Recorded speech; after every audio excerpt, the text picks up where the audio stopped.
Hello and welcome back to the Ash and Stone channel. My name is Chris and today we're going to look at how I converted my Oathmark Human Infantry to carry pikes. Once you understand the process, you'll be able to make up any number of poses with a little bit of imagination. For today, I'll be showing you step by step how I made one of the third rankers in this pose, and I'll give you a quick overview on some of the other poses a little later on. So I've got all my bits cut off the frame and I've cleaned all the mould lines off so that we're ready to go. For guys that are holding their pikes forward, I like to use the body poses with a wide stance so they look better braced against the weight of the pike. And the more neutral stances can then be saved for the soldiers holding their pikes upright. I've got a head, it doesn't matter which, and I've got arms. The left arm has a bow held at the model's side, and the right is the mace arm with the mace held low. These arms are going to get me closest to the pose I want right off the bat. As you can see here, the right arm will hold the rear of the pike low, and the left arm will hold it high, close to the body. I also have my last pike, so no pressure but don't stuff this up. It's a 6cm lance from Fireforge Games. North Star themselves do plastic spears nowadays, and the process will work for the older metal ones as well. Let's clip that pike out with some flush cutters, and then scrape off the mould lines with a knife. If you're not familiar with this process, it's the easiest way to remove mould lines from plastic. You simply drag the edge of the knife down the mould line with a little light pressure, and it scrapes off a small amount of plastic. A couple of quick passes and you'll shave off the mould line, no trouble. I also clean up the butt of the pike to make sure there are no burrs that are going to catch on anything later on. Now we need to replace the mace with the pike, and we're going to keep the same hand. So I trim off the mace handle with the flush cutters, getting nice and close to the hand.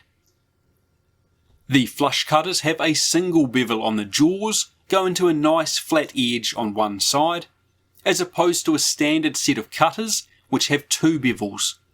This allows you to cut a nice flat edge, whereas a standard set of cutters will leave you with a wedge to clean up. Then I use the point of the knife to prick a small divot into the centre of the hand, top and bottom, basically where the centre of the mace handle was. This will give me a nice locator to start drilling, making sure the hole ends up in the right place. I use a pin vise to drill the plastic out, using a 1mm and 1.5mm bit. Starting with the 1mm, I locate the bit in the divot made by the knife, and drill in from one side of the hand to roughly the halfway point, trying to keep the hole as centred as possible. When I reckon I've got halfway, I flip the hand around and drill from the other side. Going in from both ends ensures that the holes come out exactly where I want them, and means that if my drill goes in at a bit of an angle, it's not going to blow through the sides of the fingers or what have you. When the drill pops through the other side, I can give it a couple of twists to straighten out any misalignment between the holes. Then I do the same thing with the 1.5mm bit, using the existing hole to guide the new bit. You want to take your time here as the plastic will be rather thin, and if you try to drill too much too fast, you risk tearing the plastic. That's also why I drill the hole in two stages. By doing the 1mm hole first, the 1.5mm bit has less plastic to remove in one go, making its cut easier and less likely to tear the hand apart. We go in from both sides again to ensure we get tidy holes in the correct place. When the holes are drilled, I use the knife to clean up any excess plastic around the holes, and also any left over between the fingers and the palm.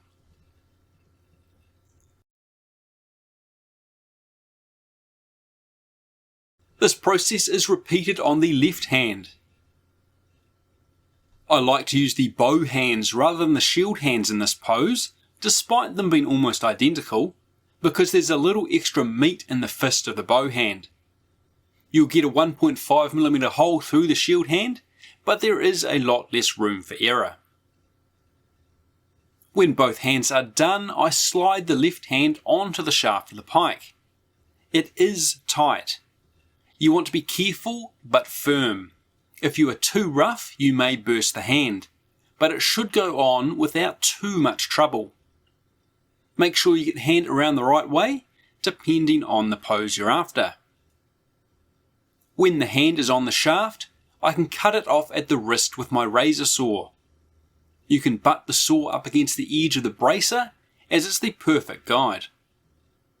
The razor saw removes the minimum amount of material and gives a flat face on both sides of the cut, whereas the clippers will mangle one side because of the bevel and you'll lose a lot of material cleaning that up.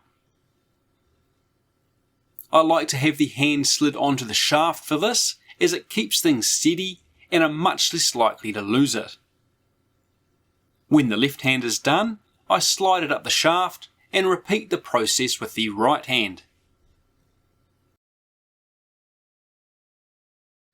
Once both hands have been cut from their arms, I tidy up the edges of the cuts with the edge of the knife to remove the frayed plastic there.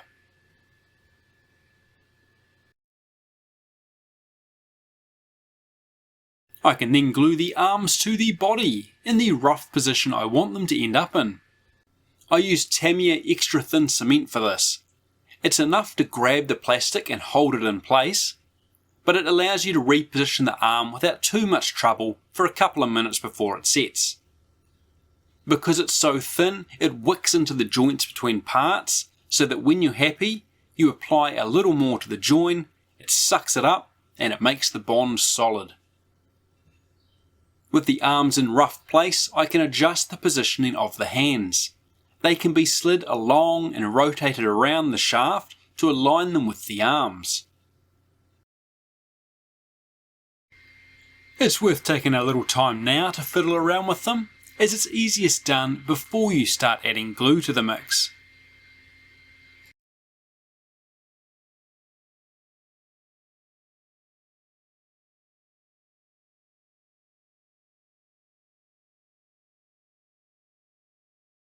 A little tickle up with a flat needle file will give me a flat spot to attach to the bracer on the arm.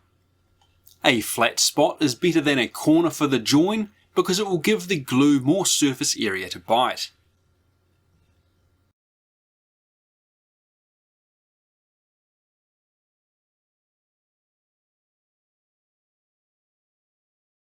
When I'm happy, I can put a touch of glue down and press the hands into place. I've still got time for a few adjustments, and in this case I decide I haven't quite got the spacing right, so I adjust the left hand and have another go.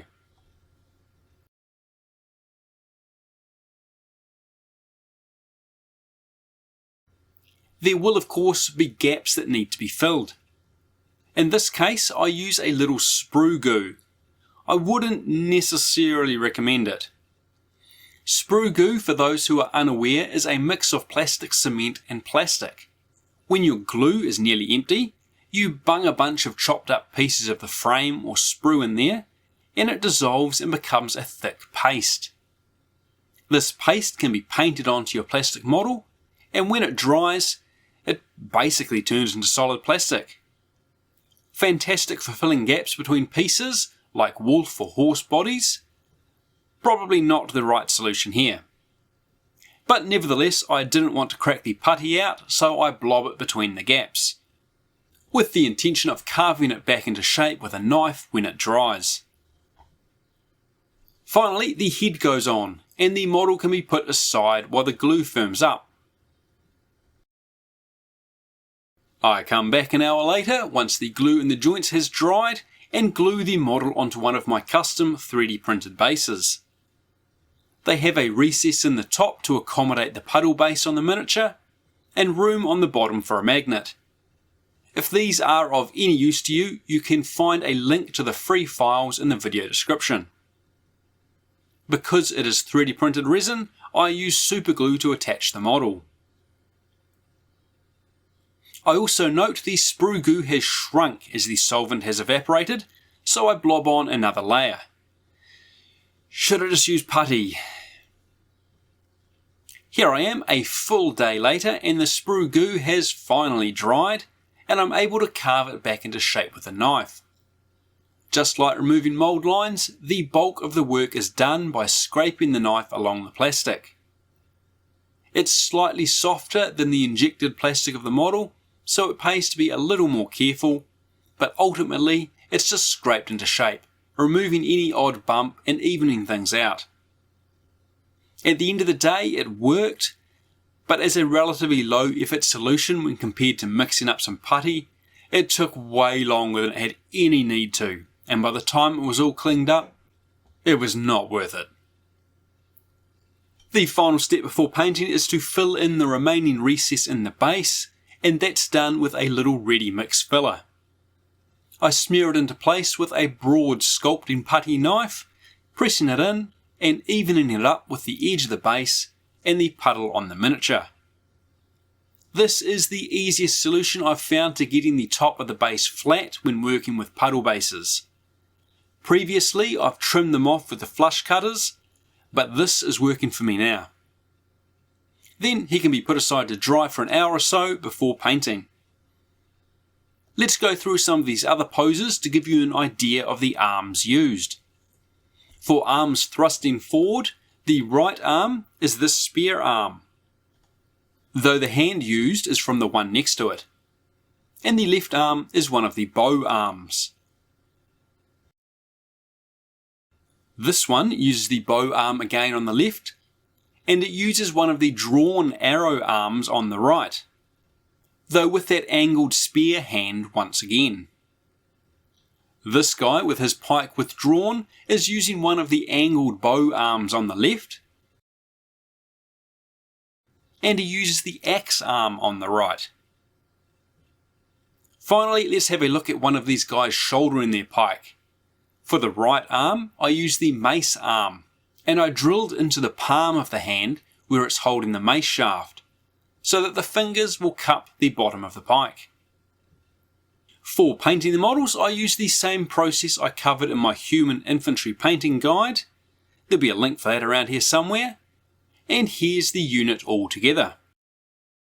I do hope that has been helpful to you. Thank you very much for watching, and we'll see you all next time.